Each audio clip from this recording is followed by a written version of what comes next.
I just didn't know how to tell the world. Like that, years of repression dawned on me. For so long, I'd been suppressing my identity. But all of a sudden, while channel surfing, the tension of holding my identity in had burst.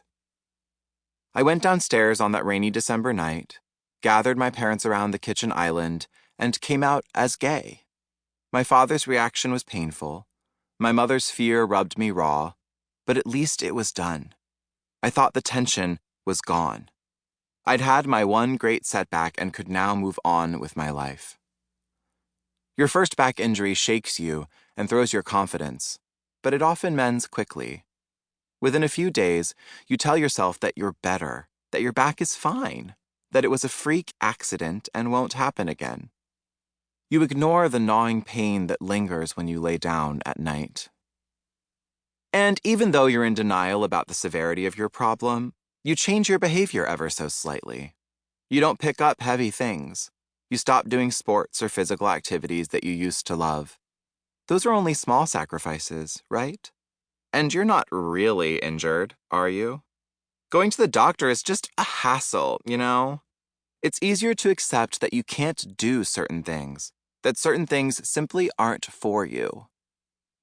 Then, one day, you aren't doing anything strenuous. You're just bending over to pick up a damn noodle that fell on the kitchen floor or twisting to grab something from the back seat of your fucking car when, wham, your back spasms again. And it's terrifying because it becomes clear to you that your back injury wasn't a one-time thing. You start to realize that there might be something deeper going on, something structural. So the conversation changes. Because it's not just that you can't go on a run or climb a mountain or take that Rihanna dance class you've always wanted to take. It's that you can't do your laundry or reach for items in the cupboard or grab a book from the bottom shelf. Suddenly, you can't live a regular life. And you have to admit that your injury is serious, that your pain is real, that you need to do something in order to heal. For the longest time, I didn't realize the ways in which I was still hurting. After I came out as gay, I thought I was done, that wrestling with my identity was a one-time thing. I'd publicly declared my identity, dealt with some rejection, and could move on. Then, 2 years later, when I was a senior in high school and the future loomed ominously on the horizon, my friends and I were hanging out when they posed a simple question. What's the first thing you remember? As my friends shared fond reminiscences of childhood, I sat with the question, perplexed by what was coming to me.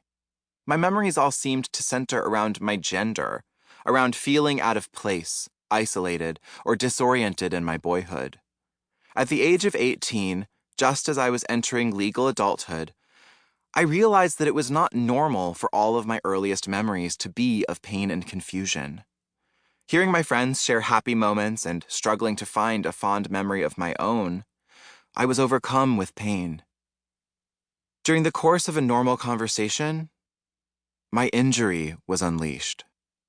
Spasms of residual trauma hit me one after another. I remembered sitting in a treehouse with 3 girls from my preschool class, deciding what to play. We were all avid fans of the TV show Sailor Moon, a Japanese cartoon about 5 girls in sailor outfits who fought evil, and decided that we should pretend to be characters from the show for the day. My friend went around our group, asking each of us which character we wanted to be. I held my breath, hoping that no one else would want to be Sailor Mercury, my favorite character, who happened to be a girl. But it didn't matter. When my friend got to me, she said matter-of-factly, "And Jacob can play Tuxedo Mask, since he's the only boy." I remembered my heart sinking. It felt like an indictment, like a verdict. I didn't want to play a boy character that wasn't part of the core group of girls.